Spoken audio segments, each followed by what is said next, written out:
तारीख 27/2019 अमेरिका राष्ट्रपति शपथ वॉशिंगटन स्थित व्हाइट हाउस में सिचुएशन।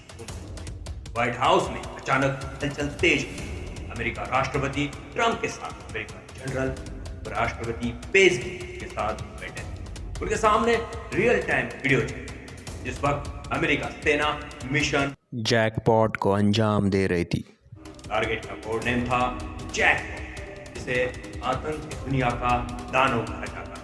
यह ऑपरेशन सीरिया देश के परिस्थित इदलिब स्थान था। यह वह स्थान था जहां एक सुरंग में छिपा था एक हैवान जिसके लिए जिंदगी कोई कीमत नहीं रखती। वह इतना खतरनाक था जिसके आतंक और दहशत खौफनाक कहानियां सुनकर दुनिया भर के मुल्क कांप जाते थे। इसी दानव को खत्म करने के लिए अमेरिका सेना ऑपरेशन जैकपॉट को अंजाम दे रही थी। ऐसी क्या घटना हुई, ऐसी क्या कहानी थी कि अमेरिका सेना को दूसरे देश में जाकर यह ऑपरेशन मिशन करना जरूरी था? क्या था इसके पीछे का राज? तो जानते हैं अमेरिका सेना के मिशन जैकपॉट के बारे में। हम डर के नहीं सब कुछ करके बैठे। ऐसा था यह शख्स। भारत से उत्तर पश्चिम की तरफ अरब सागर के पार मध्य पूर्व एशिया में बसा है इराक, ईरान, सऊदी, सीरिया। सबके बीच मध्य इराक में एक जिला है सामरा। इस जिले में गांव है अल-जलाम, जहां का रहने वाला था यह शख्स। का नाम था बगदादी। पैदाइशी साल 1971। पिता भेड़ बेचकर घर चलाते, बच्चों को कुरान भी पढ़ा।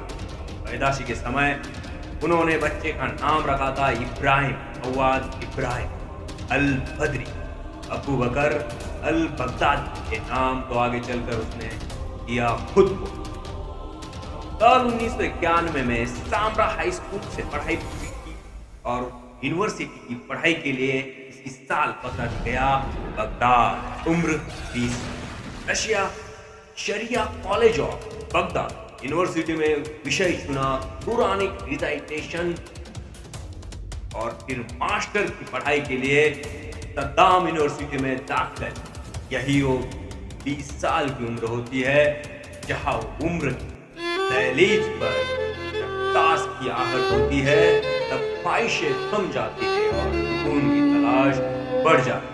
इसी तलाश में बगदादी एक इस्लामिक मूवमेंट मुस्लिम ब्रदरहुड के संपर्क में आ गया। मुस्लिम ब्रदरहुड आधुनिक इस्लामी समाज को कुरान और हदीस की बताई राह पर चलना चाहते थे। ऐसी एक शाखा को ज्वाइन किया था बगदादी। शायद यही से वह सल्फी नेटवर्क से जुड़ा।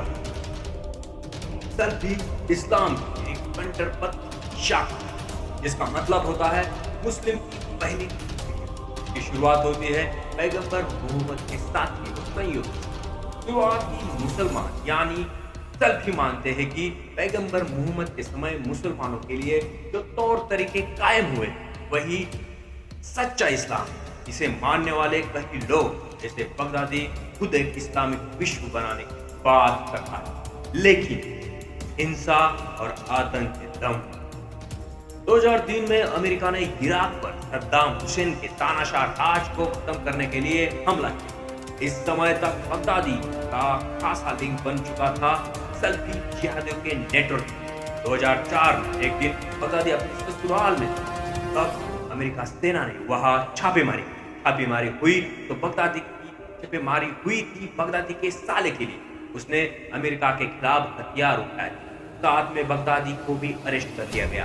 तब बगदादी ने कहा होगा, तुम मेरा नाम जानते हो, मेरी कहानी नहीं। यूएस आर्मी को बगदादी के जिहादी कनेक्शन की जानकारी नहीं थी।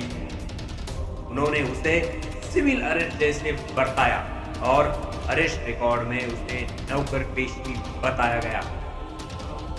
अरेस्ट होने के बाद बगदादी को 11 महीने की सजा सुनाई गई। 11 महीने की कैद के बाद दिसंबर 2004 में बगदादी को रिहाई मिली और बगदादी ने बाहर आकर दुनिया से कहा होगा, जब ख्वाबों के रास्ते जरूरत की ओर मुड़ जाते हैं तब असल जिंदगी मायने समझ आते हैं।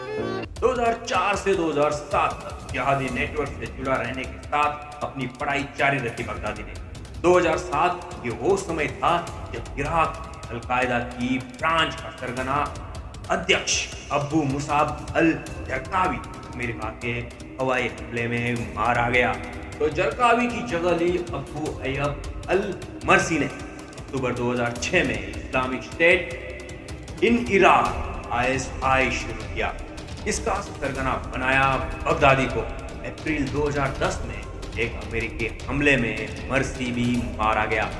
मरसी की जगह ली बगदादी ने, और यहीं से शुरू हुआ बगदादी के आतंक की दुनिया का सफर। जी, जो कहता होगा कि इसकी जन्नत है जान मांगती है, मत पूछो वजह, बसंत है बेवजह। बगदादी को अपने आतंक से दुनिया में खौफ फैलने के लिए सीरिया का युद्ध में मौका मिला। इराक की पश्चिमी सीमा जुड़ी है सीरिया से। वहां सत्ता थी बशर अल असदी। 2011 में असद विरोधी लहर शुरू हुई और सीरिया में युद्ध छिड़ गया। इसी मौके का फायदा उठाकर बगदादी ने उसके संयुक्त अबू मोहम्मद अल जुलानी को 2012 में सीरिया भेजा। वहां जाकर उसने जबात अल नुसरा नाम का आतंकी नेटवर्क खड़ा किया। ये सीरिया में अल कायदा की फ्रेंचाइज। मार्च 2013 में सीरिया के रक्का में असद के विरोधी गुट को जीत मिली, मगर रक्का में अकेले विरोधी गुट नहीं था, दूसरा फ्रंट और ISI भी था। यहाँ बगदादी भी इराक से सीरिया पहुंच गया। अप्रैल 2013 में उसने ऐलान किया अब से नुसरा उसके संगठन का हिस्सा है। इसका नाम बदलकर Islamic state in Iraq and Syria ISIS रख दिया बगदादी ने, मगर जुलानी इसके लिए राजी नहीं थी। इस समय अल कायदा का सरगना था जवाहिरी, इससे वफादारी थी जुलानी की। अब जुलानी और बगदादी की ठन गई और अल कायदा और ISIS की अपनी लड़ाई छिड़ गई। बगदादी की एक साथ इराकी सेना और विरोधी जिहादी नेटवर्क दोनों को टारगेट कर रहा था। इराक के फल्लुजाह और रमादी जैसे इलाके ISI के कब्जे में चले गए। जवाहिरी ने फरवरी 2014 में बगदादी के संगठन को अल कायदा से अलग कर दिया। 2014 में रक्का भी ISIS के कब्जे में आ गया। हालांकि रक्का बहुत माकूल जगह नहीं, बगदादी को इससे सुरक्षित, इससे मुनासिब जगह चाहिए थी, जो उसे मिली सरहद पार इराक में। सुरक्षित जगह को ढूंढते हुए बगदादी पहुंचा इराक के उत्तरी हिस्से में तिग्रीस नदी के किनारे बसा एक प्रांत है मोसुल। जून 2014 बगदादी के करीब 700 लड़ाके ट्रकों में भरकर मोसुल की तरफ रवाना हुए। वहां इराकी सेना की 5 डिवीजन तैनात थी।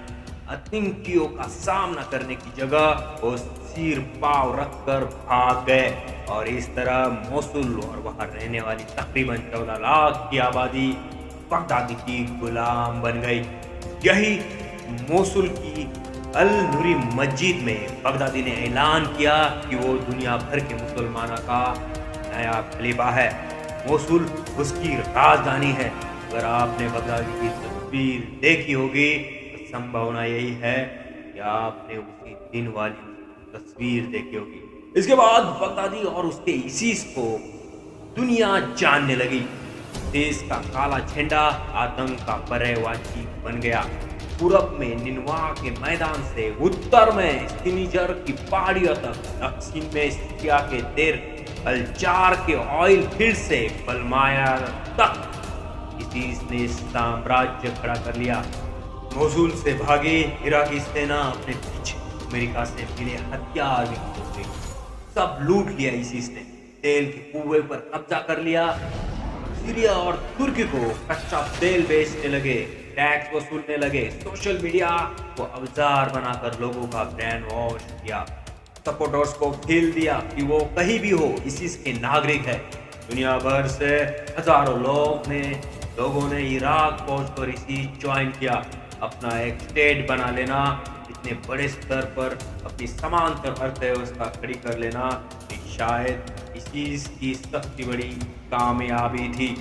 इसीस के राज में और नूशियां हो रही थी। सबसे बुरा हाल था यजीदी समुदाय का। लोग जिंदा जलाए जा रहे थे, चौराहों पर लोगों को फांसी लटकाया जा रहा था या पत्थर मार कर जान दी जा रही थी। चोरी करने वाले लोगों के हाथ काट दिए जाते थे। लोगों का गला काटने वाले वीडियो ऑनलाइन पोस्ट किए जा रहे।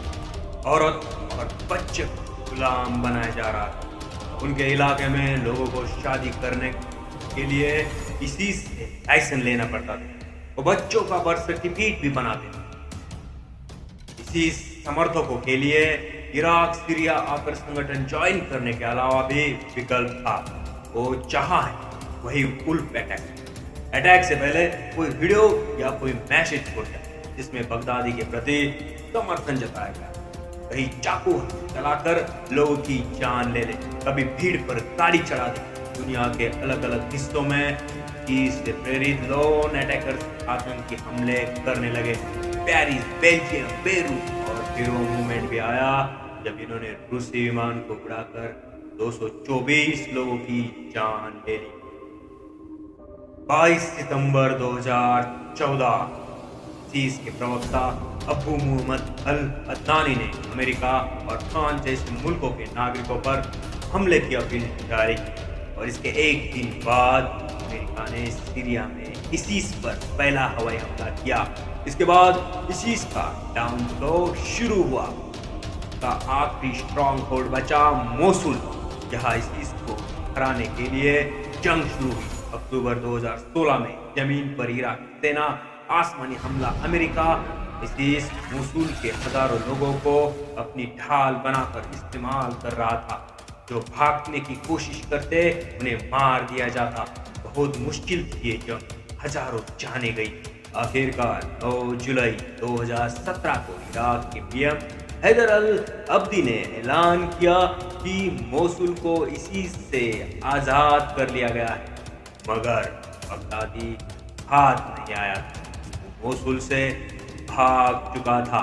यही शुरू हुआ अमेरिका सेना का बगदादी को ढूंढकर मारने का मिशन जैकपॉट। बगदादी को ढूंढने के मिशन में फरवरी 2018 में तुर्की सेना इस्लामिक स्टेट के एक प्रमुख होएदार इस्माइल अल अतवी को गिरफ्तार करने में सफल हुई। उन्होंने इसे इराकी सेना के हवाले कर दिया। इराकी अधिकारियों ने रॉयटर्स को जो बताया उसके मुताबिक शख्स से बगदादी को ट्रैक करने में मदद मिली। खासकर बगदादी कहा जाता है, इनसे मिलता है, कैसे जाता है, इस तरह की छोटी छोटी जानकारी बगदादी को खत्म करने में अहम साबित होने वाली थी।